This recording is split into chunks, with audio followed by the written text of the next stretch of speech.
During a family dinner, my father-in-law slapped my son and pushed him to the floor. His daughter laughed. "Thanks, Dad. Maybe that will teach him."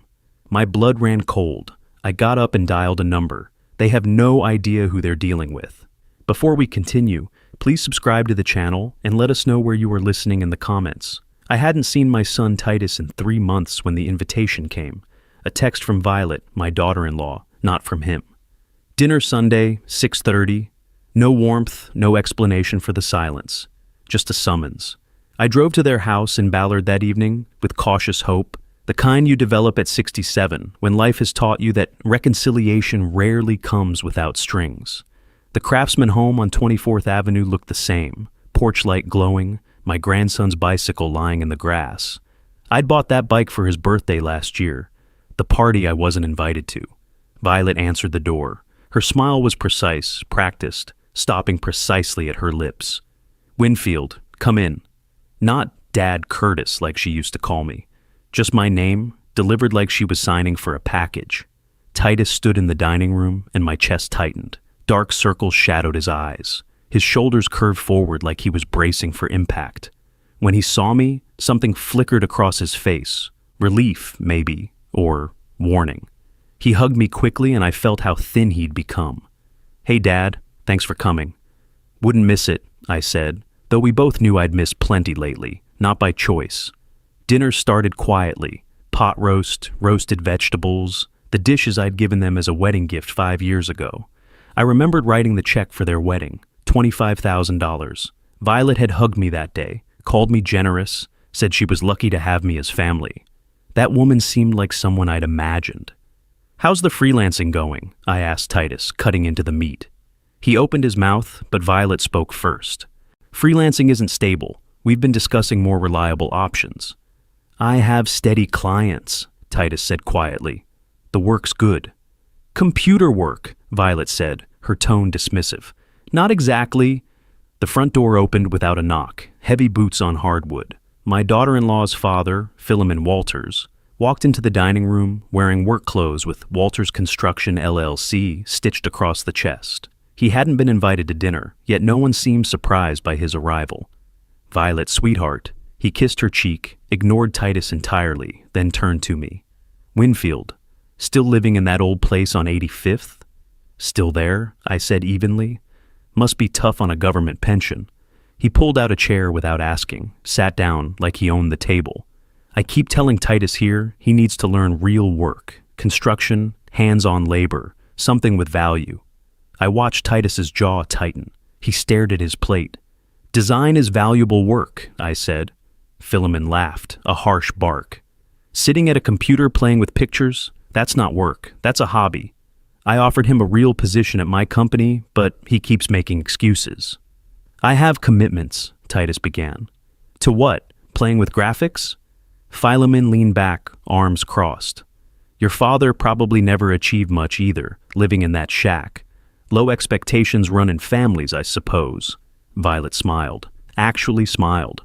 I took a sip of water, let the insult settle into the quiet space between my ribs. The glasses were from the wedding gift, too. I'd spent 3 hours picking them out, wanting Titus to have something nice, something that said, I believed in his marriage. At my age, I'd learned that defending yourself against people like Philemon only encourages them. So, I set down my glass carefully and said, "Well, at my age, low expectations have their advantages." Philemon's expression suggested he'd expected anger, not self-deprecation.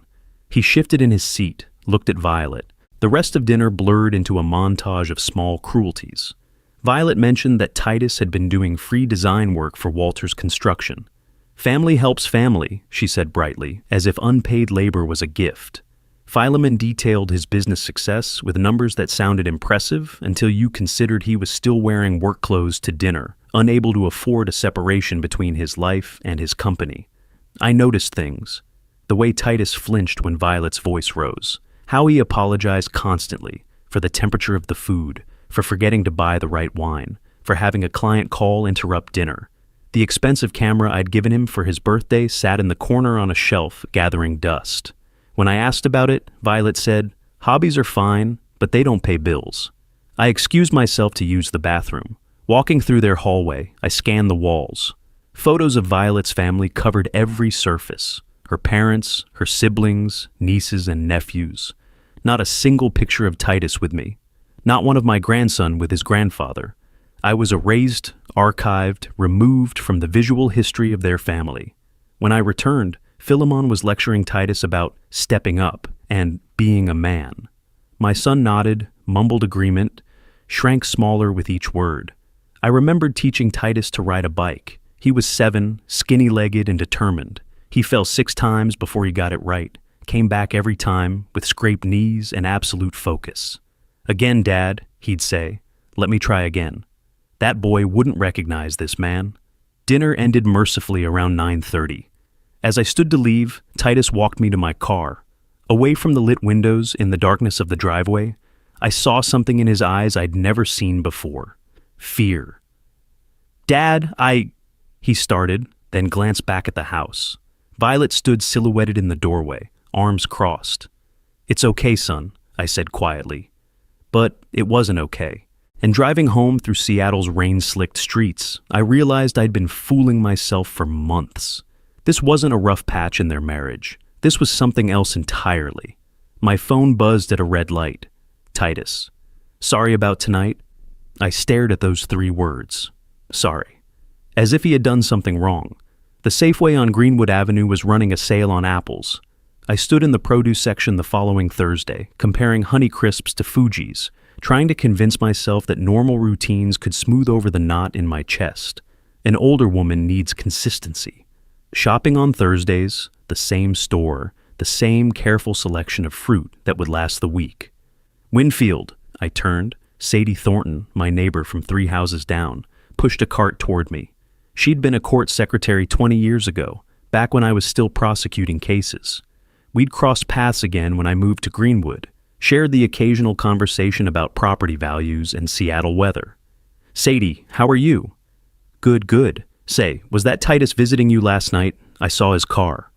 I set down the apple I'd been examining. "Last night? Around 8 o'clock. That blue Honda he drives was parked right in front of your place. Sat there for quite a while, actually. 20 minutes, maybe more. I figured you two were having a long chat." 20 minutes. My son had sat outside my house for 20 minutes and never knocked. "He probably got a phone call," I said, keeping my voice light. "You know how it is." Sadie's expression shifted, something concerned flickering across her face. "Is everything all right with him?" He looked, I don't know, troubled. "Just busy with work. Thanks for mentioning it, Sadie." I finished shopping on autopilot, drove home, sat at my kitchen table staring at the old legal pad I kept in the drawer, a habit from 3 decades of building cases. I didn't write anything dramatic, just dates and times. March 9th, dinner at Ballard House. Philemon. Low expectations run in families. Violet. Hobbies don't pay bills. Titus. Multiple apologies, flinching when wife raised voice. March 13th. Titus sat outside my house, never came in. The following 2 weeks crawled past. Titus texted sporadically. "Busy." "Sorry." "Later." Each message shorter than the last, like he was rationing words. I invited him to coffee twice. Both times he declined with vague excuses about deadlines and appointments. I didn't push. Pushing would make things worse. On a Tuesday afternoon in early April, my phone rang. Violet, not Titus. "Winfield, it's Violet. I'm calling about dinner." "Hello, Violet. How are you?" She ignored the pleasantry. "We'd like you to come to dinner this Sunday, April 6th, 6 o'clock. "That sounds fine. What's the occasion?" "Dad, Philemon, wants to discuss something important. About Titus's future." I paused, let the silence stretch. Titus's future. Not our future, not family plans. His future, spoken like he was a project to be managed. "I see. Will Titus be there?" "Of course. It's his future we're discussing." Her tone had an edge, like she expected resistance. I gave her the opposite. "Then I'll be there." A beat of surprise. "Oh, good. 6 o'clock sharp." She hung up before I could respond. Sunday came with typical Seattle drizzle. I showered, dressed in khakis and a button-down shirt, checked that my phone was fully charged. Washington is a one-party consent state for recordings, a fact I'd relied on countless times as a prosecutor. Not that I was planning anything specific, just being prepared. I arrived at 6 exactly. Brought a bottle of wine, nothing expensive, the kind of hostess gift that demonstrated courtesy without warmth. Violet accepted it with a nod. No thank you. The dining room felt different this time, colder, despite the same lighting. Philemon was already seated at the head of the table, though it was Titus's house. My son looked worse than he had 3 weeks ago. His hands trembled slightly as he poured water. We sat. No small talk, no "how have you been?" Philemon launched directly into his agenda.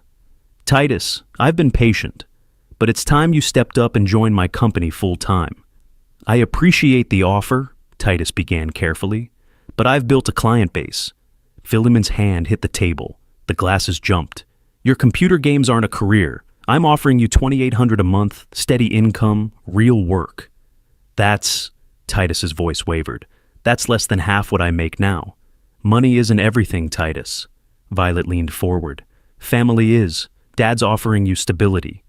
But I am stable. I have contracts through... You're a failure! Philemon's voice filled the room. Just like him. He jabbed a finger at me. Look at your father, 67 years old, living in that dump. Is that what you want? I continued eating, chewing methodically. Pot roast again. Not as good as last time. Titus stood abruptly, chair scraping back. I need some air. Excuse me? You sit down. Philemon rose too, looming. We're not finished. I just need a minute. I said sit down! Philemon's hand shot out, grabbed Titus's shoulder. He shoved, hard, sudden. Titus stumbled backward, caught his heel on the chair leg, went down. The sound of him hitting the floor was dull, meaty.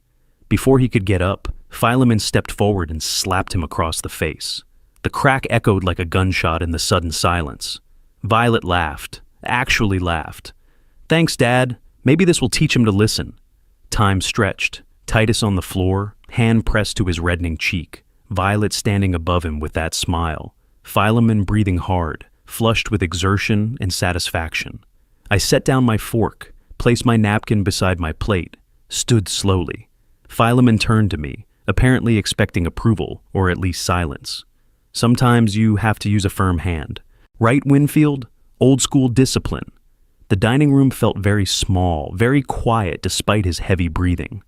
Excuse me a moment, I said. My voice was calm. Too calm. I reached for my phone. Philemon turned to me, apparently expecting approval. His face was flushed, chest heaving with exertion and what looked like satisfaction. You understand, right, Winfield?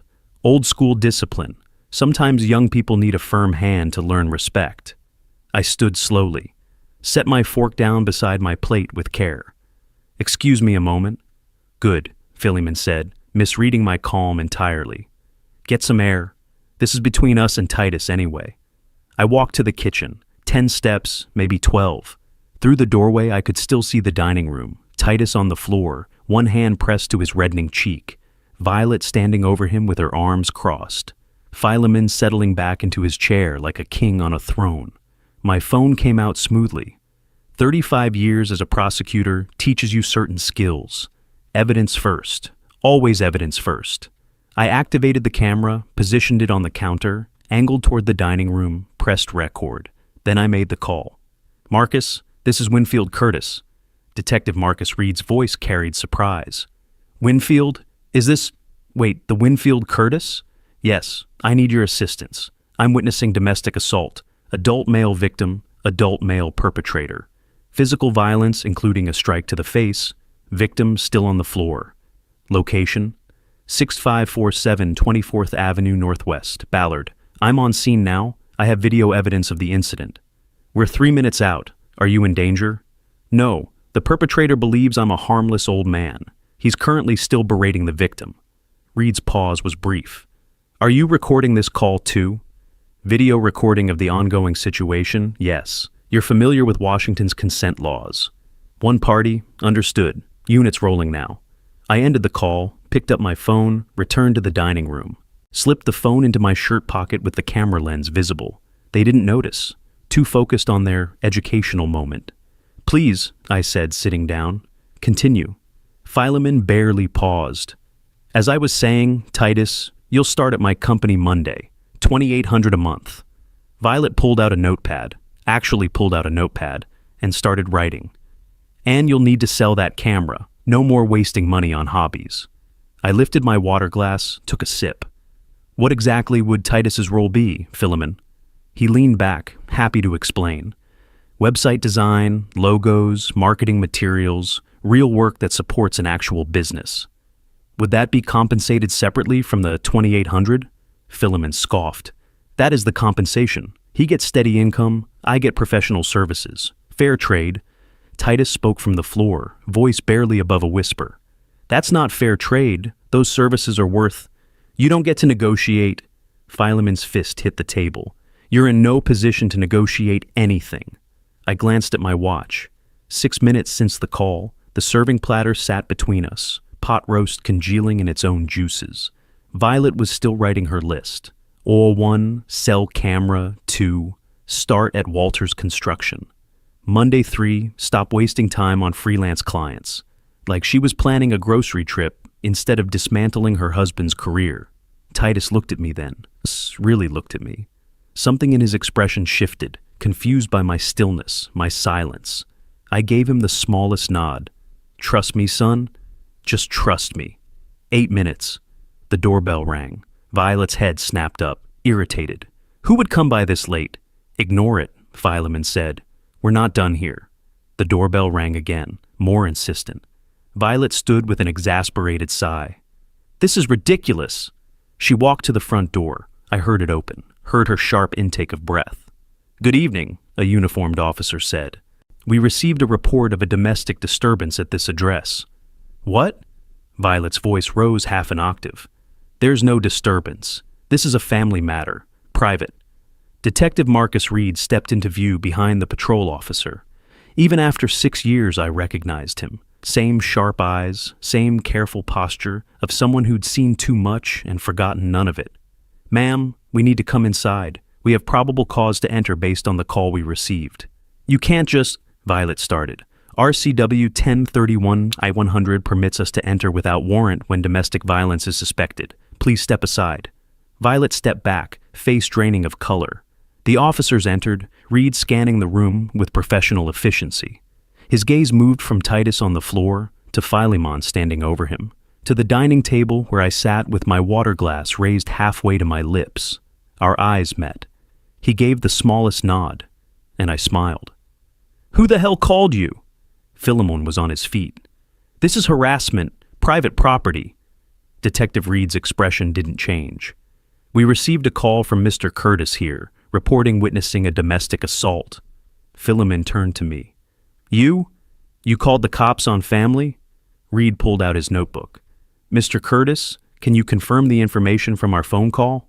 Yes, Detective Reed. I witnessed Mr. Walters physically assault my son, shoving him to the floor and striking him across the face. Wait. Philemon's eyes narrowed. You two are on a first-name basis? What is this? Mr. Curtis and I have worked together previously, Reed said evenly. He was a federal prosecutor for 35 years.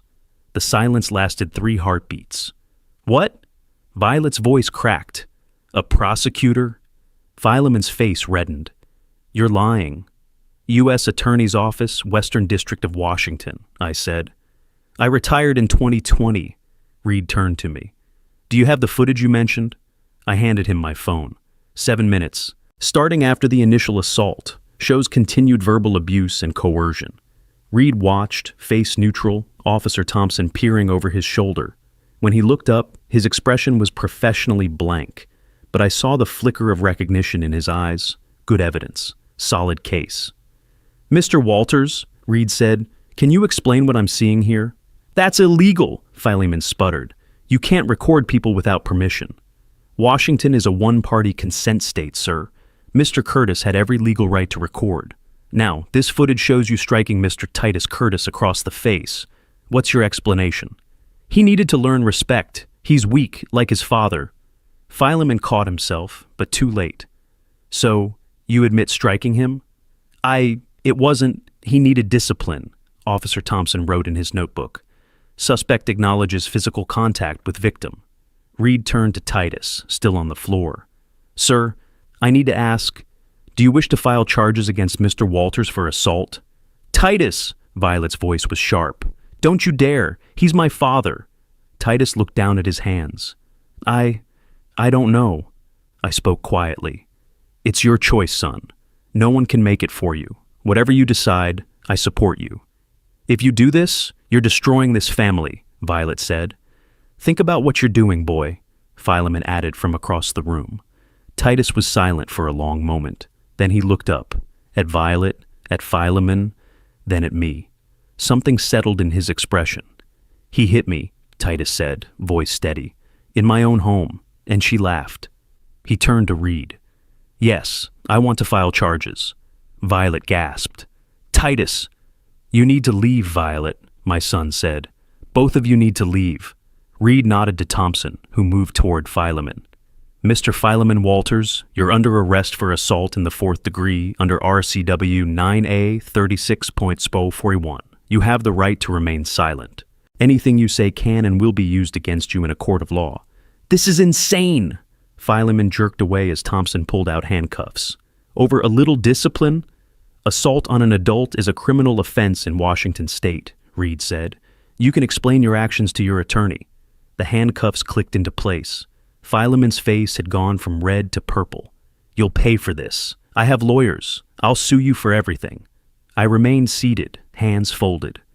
You'll need an excellent attorney, Mr. Walters. I recommend retaining one immediately. You manipulative old... Sir, Thompson interrupted. I'd advise you to stop talking. They led him toward the door. At the threshold, Philemon twisted back. This isn't over. I met his eyes.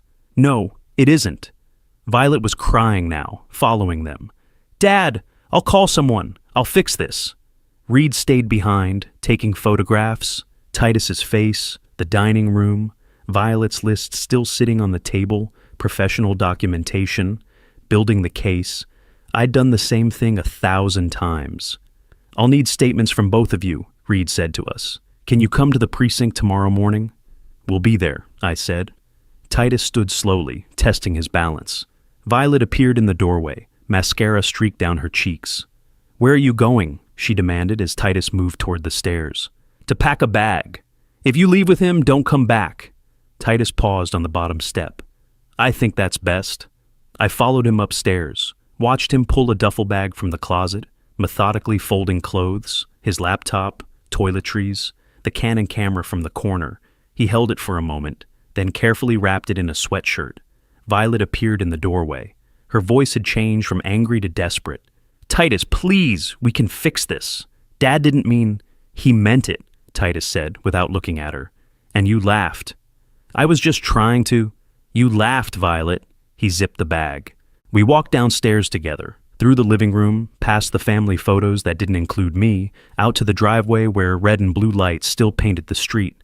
I helped Titus load his bag into my car. Violet stood in the doorway, arms crossed, watching. Behind her, the patrol car sat at the curb, Philemon's silhouette visible in the back seat. Where are we going? Titus asked as I started the engine. Home, I said. My home. You'll stay with me until we figure out next steps. He nodded then. Dad, why didn't you ever tell me about being a prosecutor? I pulled onto the street, watching Philemon's shape in the rearview mirror. Because I didn't want you to know me for what I did. I wanted you to know me for who I am. And who are you? Your father, that's all that matters. Violet was on her phone already. Calling an attorney probably, calling family, probably not realizing that everything had changed tonight. The old prosecutor in me noted the time, just after 9. The arrest was just the first move. The real work would begin tomorrow. We drove in silence for the first 10 minutes. Titus stared out the window at the passing streetlights, processing. I let him think. Finally, Dad, last night, Detective Reed called you by name. Captain Morrison practically saluted. Who are you? I'd known this conversation was coming, had prepared for it since the moment I'd made that phone call. Still, the words felt strange after so many years of silence. I was a federal prosecutor, U.S. Attorney's Office, Western District of Washington. 35 years. His head turned slowly. You prosecuted federal cases? Organized crime, public corruption, major fraud.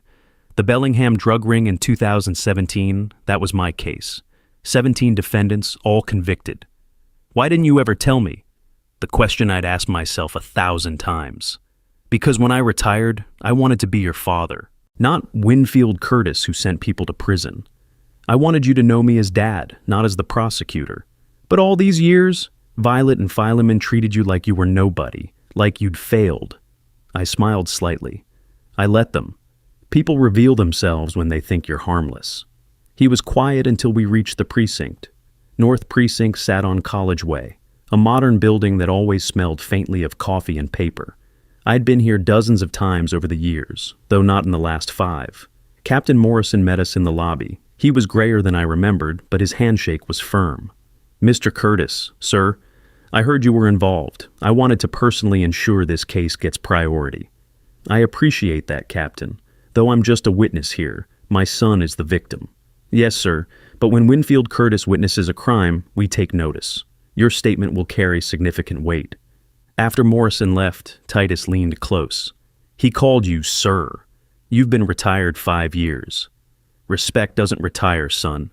You earn it over decades. That's what Philemon never understood. The statement taking was methodical. Detective Reed walked me through every detail while a video technician copied my phone footage. I provided timeline, observations, context. 35 years of courtroom testimony had taught me precision. Titus gave his statement separately. When we reconvened, Reed had paperwork.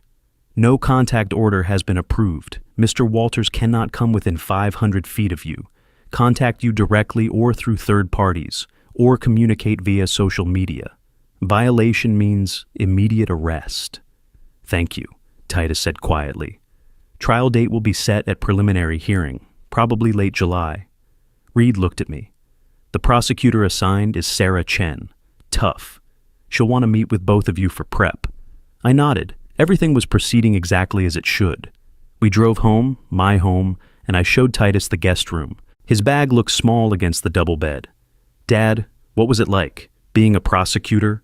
I sat in the reading chair by the window. Like playing chess, except the pieces are evidence, witnesses, and time. You think 10 moves ahead. You prepare for every counter move, and you never ever underestimate your opponent. Did Philemon underestimate you? Completely. That was his first mistake. Hitting you was his second. That evening, my phone rang. Sadie, my neighbor from down the street. Winfield, I just heard the news. I was telling my book club about the arrest, and Helen remembered you from the papers. The federal prosecutor. Why didn't you ever mention it? Didn't seem relevant, I said mildly. Well, everyone's talking about it now. The Ballard Facebook group is exploding. People are saying Philemon picked the wrong family to mess with. After she hung up, I turned to Titus. The neighborhood knows, which means Philemon will know soon. Our element of surprise is gone. Does that matter? It accelerates the timeline, but that's fine. I have other moves in play. I called Gerald Patterson, an old friend who'd specialized in tax law after leaving the prosecutor's office. We'd worked a corruption case together in 2015. Gerald, I need analysis of a company, Walters Construction LLC, Seattle. Everything public record. What am I looking for? Vulnerabilities, tax issues, licensing problems, contractor violations. Anything state or federal agencies might find interesting. There was a pause. Winfield, you're not building a case anymore. You're retired. This is personal. They hurt my son. I'm not prosecuting. I'm protecting. Understood. Give me 2 days. Violet called that evening. Titus answered. Put her on speaker. Titus, we need to talk. Your father has gone crazy. He's destroying everything. He's protecting me. You and your father assaulted me in my own home. It wasn't that serious. Dad just lost his temper. But now, the divorce, the charges. Please tell your father to stop. He hasn't done anything illegal. Neither have I. We're just using the system. The system? Titus, this will ruin us. Dad could go to jail. Then he shouldn't have hit me, and you shouldn't have laughed. Silence stretched. Then, I didn't mean... Yes, you did. That's what I finally understand. Gerald called back 48 hours later. Found what you needed. IRS debt, $45,000. Equipment loans in default. Multiple L&I violations. Safety issues. Employment documentation problems. It's a house of cards. Can you document it? Already have. Want me to? Concerned citizens should probably inform appropriate authorities. Anonymously. That evening, sitting in my home office with Titus watching, I finalized the reports for IRS and L&I. Every detail documented, every violation noted, anonymous but actionable. Will this work? Titus asked. In 3 to 4 weeks, Fileman will receive letters from federal and state agencies. Audits, investigations, fines. His business will be buried in bureaucracy. And he won't know it was you? He'll suspect, but suspicion isn't proof. I hit send on both reports. Besides, I didn't lie. I didn't falsify anything. I simply informed the appropriate authorities about violations that already existed. Titus nodded slowly. Dad, what was your biggest case? I leaned back, remembering. Organized crime ring, 2016, took 3 years to build. But when we moved, we took down 18 people in 1 day. The defense attorneys couldn't believe how tight the case was. Not a single acquittal. How did you do it? Patience, evidence, and never letting them see me coming. My phone buzzed. Text from Gerald. Found the tax issues. IRS will be very interested. Documents attached. I opened the files. $45,000 in unpaid taxes, equipment loans in default, safety violations, everything I needed. The wheels are in motion now, I told Titus. In a few weeks, Fileman's world starts falling apart, and he won't understand why. 5 weeks passed like a slowly tightening noose. The preliminary hearing came first, mid-May. I didn't attend, my presence wasn't required yet, but Captain Morrison called afterward. Prosecutor won't deal. Your testimony and video make this slam dunk. Walters is going to trial, July 15th. Thank you for letting me know. Winfield, his attorney knows he's in trouble, tried every angle to get a plea. Prosecutor's not budging. I relayed the news to Titus, who was drinking coffee at my kitchen table. He'd been staying with me for over a month now. The space suited him. He'd set up a small office in the spare bedroom, resumed freelance work, stopped apologizing for existing. 3 months until trial, he said. What happens between now and then? We wait and watch. The IRS letter arrived at Walters Construction on June 3rd. I knew because Gerald called that afternoon. Your tip bore fruit. Full audit, 3 years of returns. My source says they're being thorough. How thorough? Every cash payment, every deduction, every contractor. Fileman's accountant apparently told him he's looking at $60,000 in back taxes and penalties. I made a note in my legal pad. Another domino falling. The L&I inspection came a week later. I learned about it from Sadie, who heard it from someone whose cousin worked for the state. 12 violations at one job site, $75,000 in fines. Can you imagine? And they're referring it for criminal investigation. Something about undocumented workers. That's concerning, I said neutrally. Concerning? Winfield, the man is collapsing. His business, the criminal charges, everything. People are saying you planned it. I'm simply a witness in a criminal assault case. She studied me over her teacup. You know, I worked in that courthouse for 20 years. I saw a lot of prosecutors. You were different. You didn't just win cases. You dismantled people. I dismantled their crimes, I corrected gently. There's a difference. Violet lost her job on June 20th. Titus's phone buzzed with the news, a text from her that started with profanity and ended with blame. She thinks we got her fired, Titus said, showing me the screen. Did we contact her employer? No.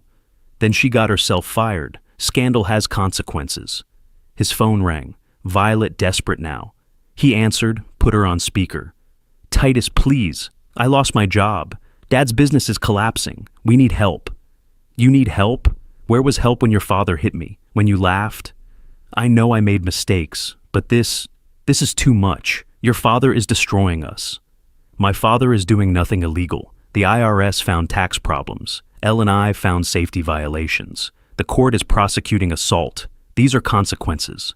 Consequences? My entire life is falling apart. Yes. That's what happens when you support violence against your husband. Actions have consequences. She hung up. Titus looked at his phone for a long moment. Dad, are we going too far? I set down my coffee carefully. What do you think? Should I have done nothing when he hit you? No, but everything happening at once. The IRS is investigating tax fraud he committed. L&I is enforcing safety laws he violated. Her employer made their own decision. I didn't fabricate anything. I simply ensured proper authorities knew about existing violations. But you knew this would happen. Yes. That's the difference between revenge and justice. Revenge is making someone suffer for satisfaction. Justice is ensuring consequences match actions. Philemon built a house of lies, financially, legally, ethically. I didn't knock it down, I just stopped holding it up.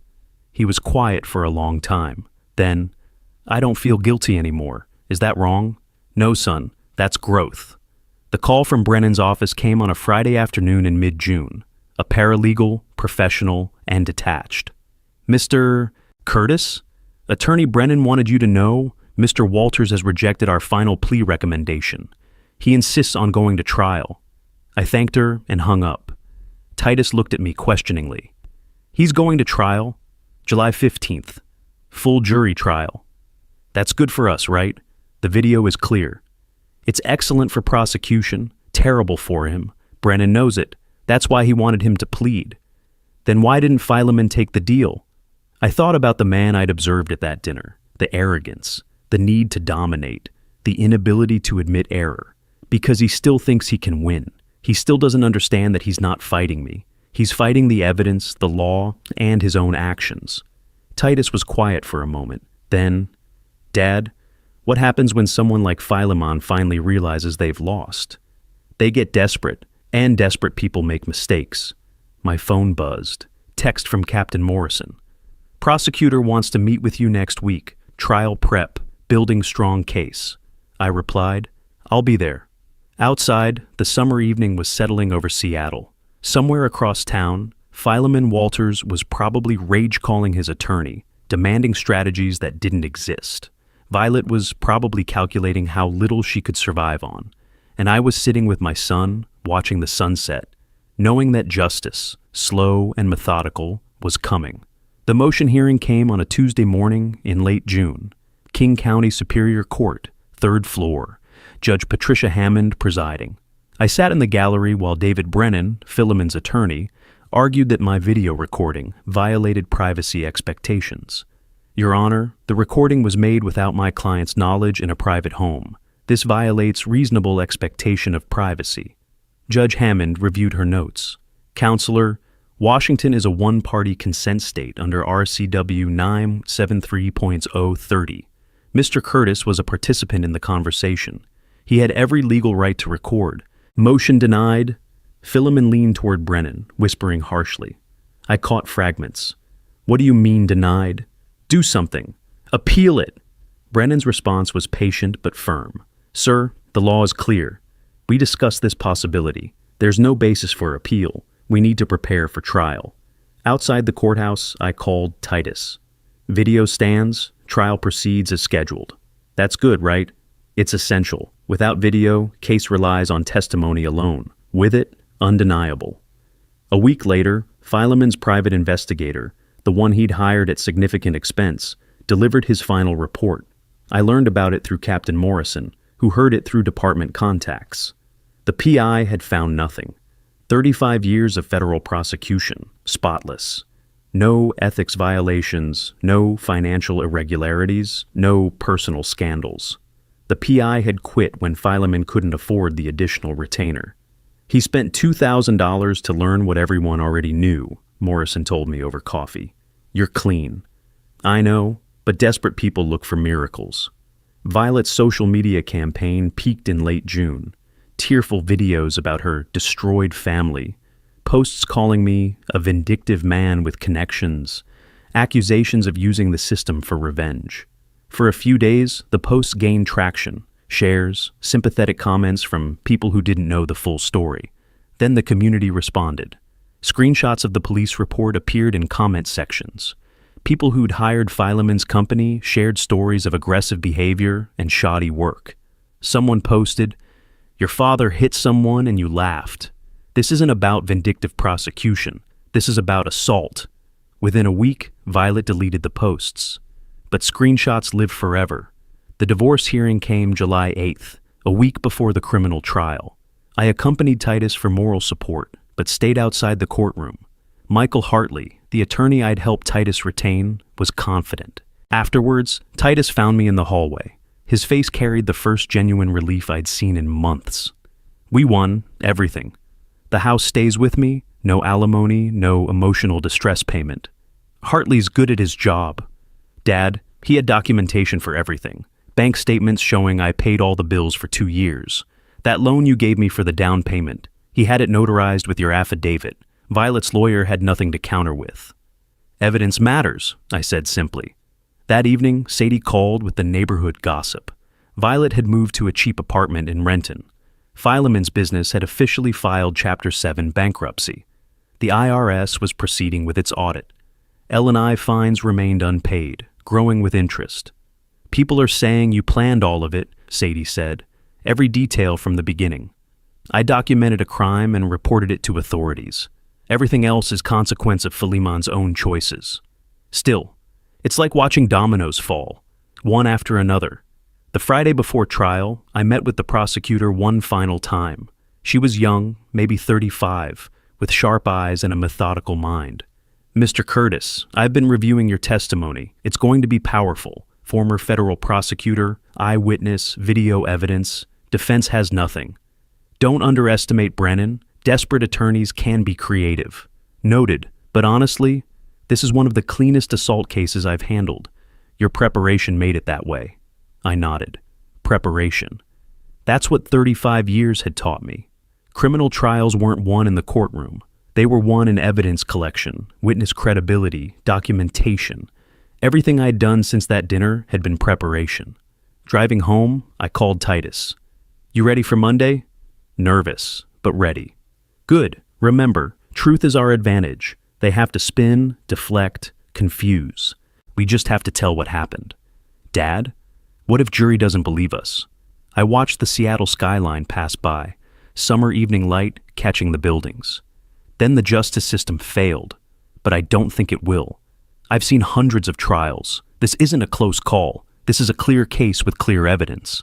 And after, when he's convicted, then consequences continue. Bankruptcy, federal charges for those immigration violations, social exile. Not because I'm pursuing them, because they're natural results of his actions. Sometimes I feel bad for Violet. She looked so broken at the divorce hearing. I understand. But remember, she chose to laugh when her father hit you. Consequences aren't cruelty, they're accountability. That night, I reviewed my testimony notes one last time. Monday would be difficult. Testifying against your daughter-in-law's father, even when justified, feels heavy, but necessary. Justice often feels heavy. That's how you know it matters. The courtroom smelled like old wood and nervous sweat.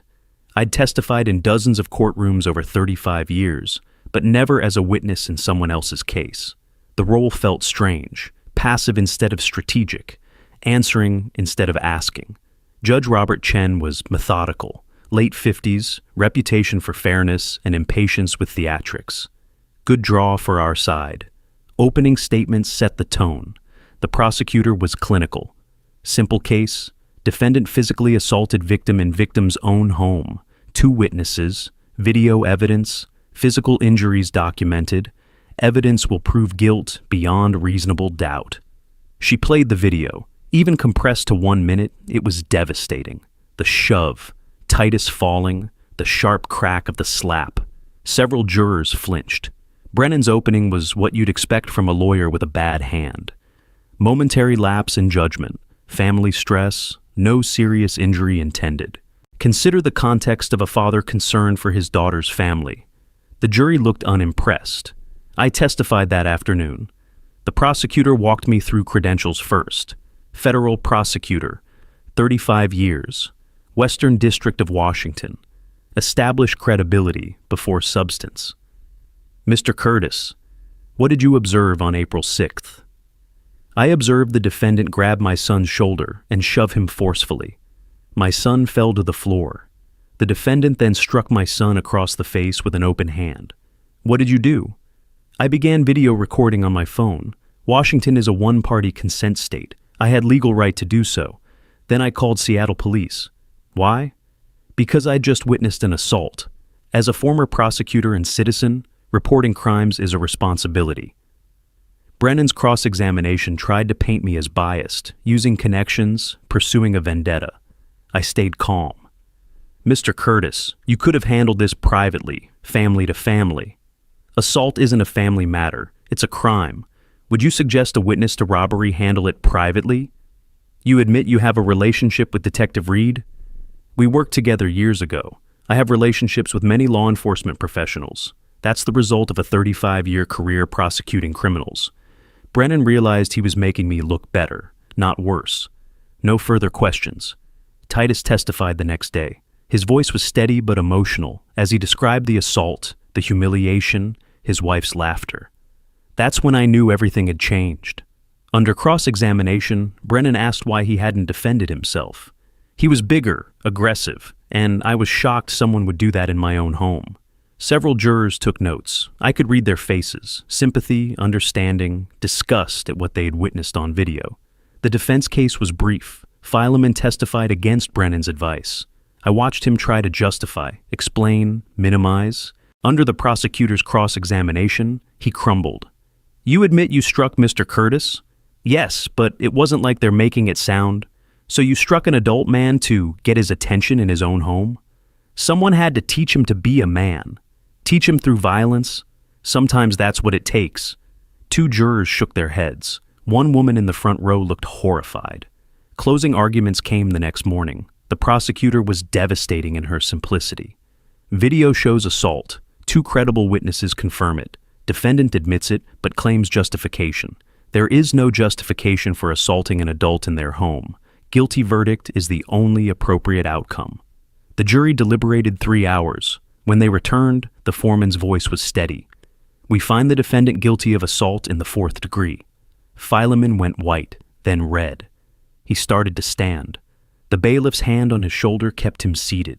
Violet was crying in the gallery. I sat in the back, expressionless.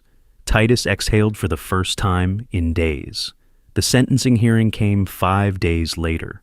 Judge Chen reviewed the pre-sentence report, victim impact statement, video evidence.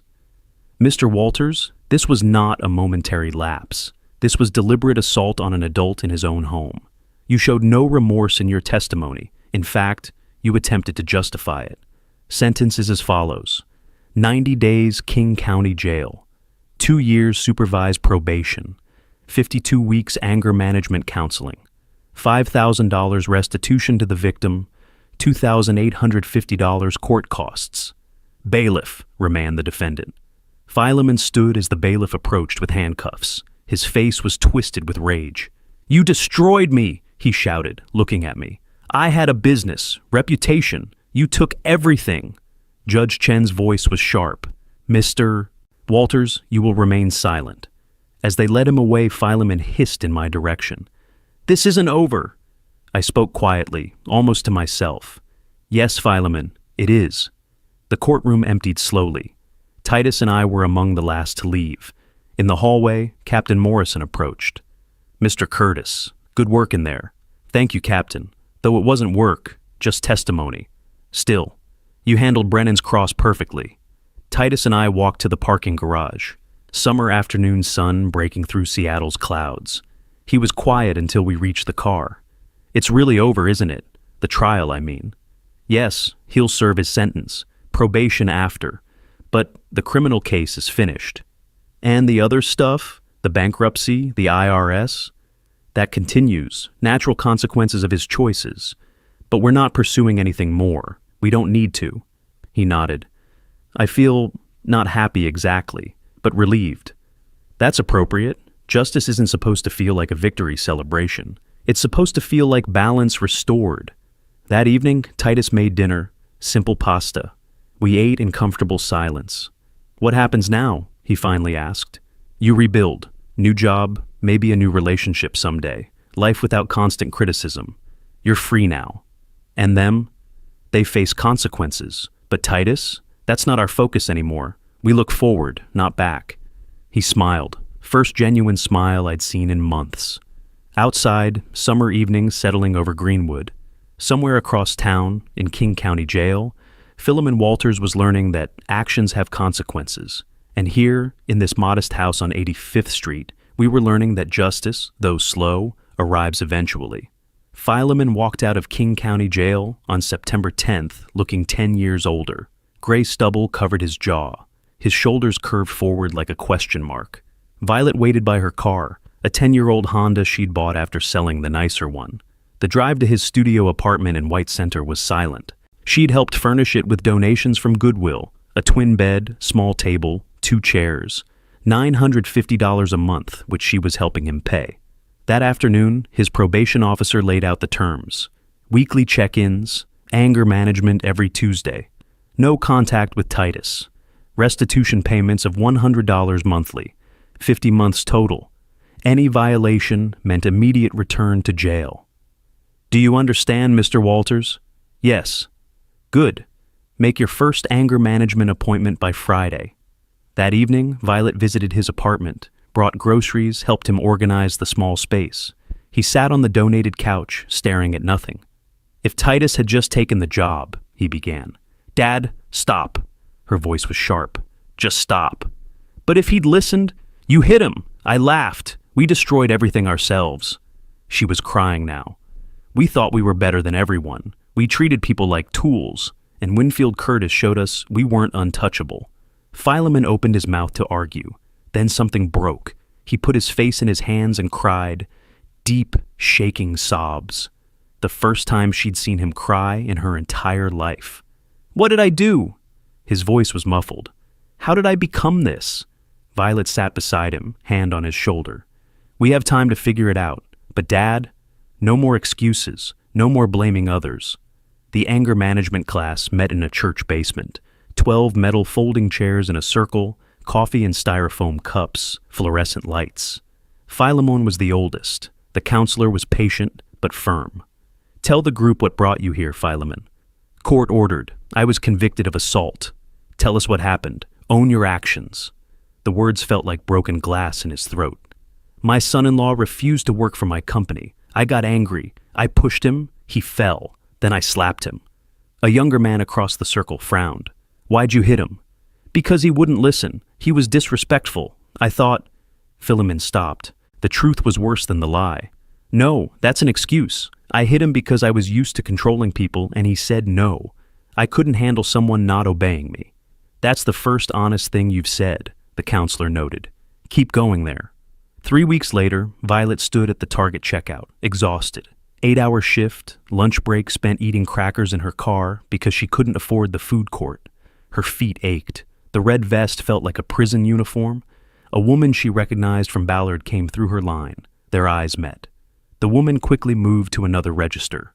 Violet finished her shift, drove to her apartment in Renton. $1,100 a month for 500 square feet. She'd sent her father $200 that morning, half his rent. Her bank account showed $43 until next payday. She microwaved ramen for dinner, ate alone while scrolling through Facebook. Someone had tagged her in an old post about the assault. New comments. That woman whose father... She laughed when he hit her husband. Karma's real. She closed the app, sat in silence, finally whispered to the empty room, What did we do? On September 20th, she dialed Winfield's number. Her hands shook so badly she had to try twice. Hello? Mr. Curtis, it's Violet. I know I have no right, but could I please speak with you in person? Long pause. She held her breath. Please, I need to apologize. I understand if you refuse. Tomorrow, 2 o'clock, my house on 85th Street. Thank you so much. I'll be there. Violet? This doesn't change anything legally or socially. This is just a conversation. I know. I'm not asking for more, just to be heard. She arrived at 1:55, sat in her car for 3 minutes, gathering courage, walked to the door in her Target clothes, the only clean outfit she had, rang the bell. Winfield opened the door, didn't smile, but stepped aside. Come in. The living room looked exactly as she remembered. She sat on the edge of the couch, hands clasped. Long silence. I don't know where to start, she finally said. Start with truth. The words came tumbling out. I was cruel to Titus, for months, maybe years. I criticized everything, his income, his career, his confidence. I let my father control our marriage, and when Dad hit him, I laughed. I actually laughed at my husband being assaulted. Winfield listened, face neutral. I told myself I was supporting my father, family loyalty. But it wasn't loyalty, it was cowardice. I was too weak to stand up to Dad, so I joined him in tearing Titus down. She was crying now. I'm so sorry. I'm so deeply sorry. I lost everything. My marriage, my job, my home, my friends, and I deserved to lose it. I hurt someone I promised to love. I enabled violence. I was complicit. You were more than complicit, Winfield said quietly. You encouraged it. You created an environment where your father felt entitled to assault someone. She nodded, crying harder. I know. I don't expect forgiveness. I just needed you to hear that I finally understand what I did. And your father? Does he understand? He's beginning to. Jail changed him. Anger management is changing him. He's writing an apology to Titus through his lawyer. It's genuine, or at least I think it is. What do you want from me, Violet? Nothing. I want nothing. I just needed to say these words, to acknowledge what I did. That's all. Winfield studied her for a long moment. I never wanted to destroy you. I wanted justice. My son was suffering, being controlled, diminished, assaulted. I couldn't stand by. I understand. You protected him, like a father should. The consequences you're experiencing, lost job, divorce, poverty, isolation, those aren't my doing. They're natural results of your choices. I know, I'm not blaming you. You didn't make me lose my friends. My behavior did that. I appreciate you saying that, and I appreciate this apology. It takes courage to admit fault. Does Titus know I'm here? Yes, I told him you wanted to speak with me. What did he say? He said if you're genuinely apologizing, he's glad you're finding accountability, but he's not ready to see you. She nodded, fresh tears falling. I understand. That's fair. Winfield leaned forward slightly. Violet, I'll tell you something. Doors to change are always open, not for reconciliation necessarily. That's Titus's choice. But for your own growth. If you genuinely change, learn to respect others, build a better life, that's possible. But it's your work, not mine to forgive. Thank you for even saying that much. Everyone deserves a chance to change, but change is proven through actions over time, not words in a moment. After she left, I sat in my living room for a long time. The afternoon sun slanted through windows, dust motes drifting in light. She'd apologized, genuinely, I thought, without excuses or justifications. But acknowledgement didn't erase actions. Apology didn't restore what she'd destroyed. It was a starting point perhaps, but only she could walk the path forward. Titus called that evening. How did it go? She apologized, took responsibility, said she understood consequences were deserved. Do you believe her? I considered. I believe she's beginning to understand. Whether that leads to genuine change, time will tell. But it's not our responsibility anymore. Did you forgive her? I acknowledged her apology. But forgiveness? That's complex. She didn't wrong me directly, she wronged you. If anyone forgives, it should be you, and you're not required to. I'm not ready. That's valid. Maybe you never will be. Maybe someday you'll be willing to have a civil relationship if she demonstrates sustained change. But that's years away, if ever. Thanks, Dad, for everything. Always, son. Later, I received an email from Philemon's attorney, attached, a formal letter of apology. I opened it.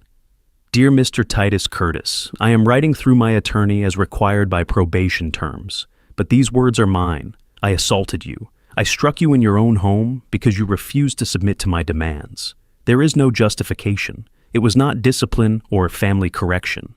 It was abuse. I spent 50 days in jail thinking about what kind of man I'd become. Someone who demanded respect but never earned it.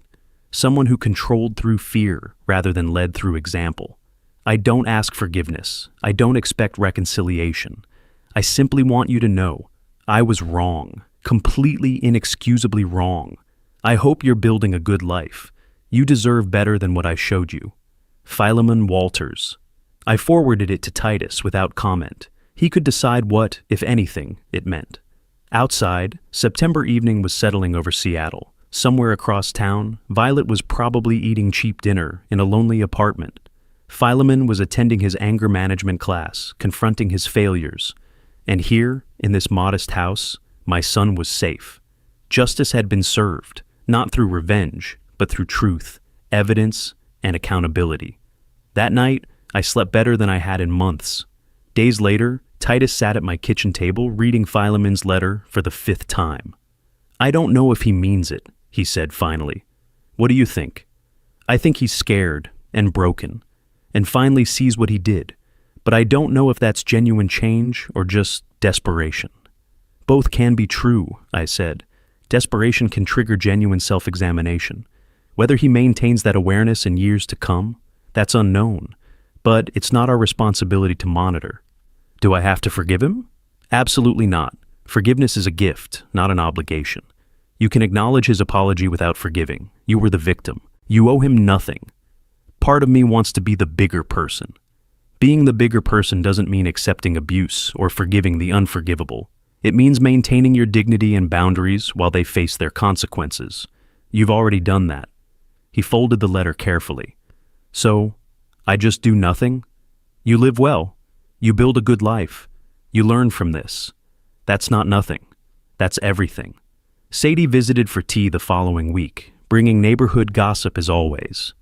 "Everyone's talking about you," she said with a smile. "I can imagine. In a good way. People are saying you stood up for your son, protected him from a bully." "I simply reported a crime and testified truthfully." "Don't be modest. Philemon thought you were weak because you're quiet and retired. He learned otherwise." I smiled slightly. "Underestimation can be an advantage. I'll say, people respect you now, not that they shouldn't have before, but now they know who you are." That afternoon, I attended an online auction. The 1804 silver dollar came up. Rare, beautiful, expensive. I bid carefully, methodically. When the hammer fell at $85,000, I felt a quiet satisfaction. Not just owning the coin, but returning to this hobby I loved. Life continuing beyond the drama. Titus came home that evening excited about his new job. Rover.com had hired him as senior designer at $95,000 a year, nearly double his freelance income. "They love my work," he said. "Actually respect my ideas. It's so different from being constantly criticized." Yeah, I forgot what it felt like to be valued. We made dinner together, something we'd been doing regularly. Simple pasta, salad, conversation about his day. The domestic peace I'd fought for. Later, sitting on the back porch, Titus asked, "Do you ever regret it? Calling police that night? Everything that followed?" I thought about the question. "No, I regret that it was necessary. I regret that your marriage ended. I regret that you were hurt. But my actions? No regrets." Violet and Philemon lost everything. They lost what they built on lies and abuse. I didn't take it. Consequences did. He nodded. "I'm glad I know who you are now. Really know." "I'm glad too, though I was always the same person, just with different history than you knew." "Why did you hide it?" "Because I wanted you to love me for being your father, not for being Winfield Curtis the prosecutor. Titles fade, relationships remain. You could have corrected Philemon when he called you a poor old man. To what end? Prove I had money? Would that have made him respect you? No. It would have made him jealous and angry. Better to let him underestimate until it mattered." We sat in comfortable silence, watching the sun set over Puget Sound. "What happens now?" Titus finally asked. "You build a good life. Great job, new opportunities, freedom to be yourself. I return to my hobbies and quiet routines. We have dinners together, talk about your day, normal life. And them? They face their consequences and either grow from them or don't. That's their journey, not ours." It feels anticlimactic somehow. Good endings often do. No dramatic confrontation, no grand finale, just resolution, justice served, wounds healing, life continuing. He smiled. "I like that." My phone buzzed. Text from Sadie. "Heard Violet moved to Everett. New job, fresh start, away from Ballard gossip." I showed Titus. He read, nodded. "I hope she figures things out." "So do I. Genuinely." "Really?" "Really. I never wanted to destroy her. I wanted you protected. Those aren't the same thing." Weeks became routine. Titus's job became a career. My coin collection grew. Captain Morrison and I had coffee monthly, swapping old prosecutor stories. Sadie visited regularly with neighborhood updates. The modest house on 85th Street remained unchanged. Same furniture, same routines, same quiet dignity. Except now, people knew there was depth beneath the surface. Someone once asked me the difference between justice and revenge. Revenge is about inflicting pain for satisfaction. Justice is about appropriate consequences for actions. I didn't destroy Philemon's business. His own violations did that. I didn't isolate Violet socially. Her participation in assault did that.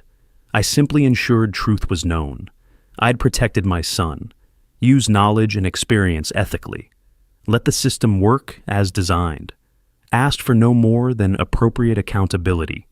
Late September evening, Titus and I sat on my back porch. The sun was setting, painting the sky orange and pink. "You know what's funny?" Titus said. "That whole time, Philemon thought you had nothing. No power, no resources, no connections. He measured worth in display. I measured it in security and peace. And he never saw you coming. That was the point. People reveal themselves when they think you're harmless. He showed me exactly who he was. Then I showed him exactly who I was." We watched the light fade over the city. Somewhere out there, Philemon was attending his anger management class. Violet was starting over in a new town, both on long roads to wherever they'd end up. And here, in this quiet house, we had exactly what I'd fought for. Peace, safety, dignity, and each other. For a man who'd spent 35 years prosecuting criminals, that final case, defending my own son, was perhaps the most important. And the verdict was clear: justice, not revenge. Consequences, not cruelty. Dignity, not domination. On a quiet Seattle evening, with my son beside me and sunset painting the sky, I finally felt what I'd worked for all those months: peace. If you like this story, please like this video, subscribe to the channel, and share your impressions of this story in the comments. To listen to the next story, click on the box on the left. Thank you for watching.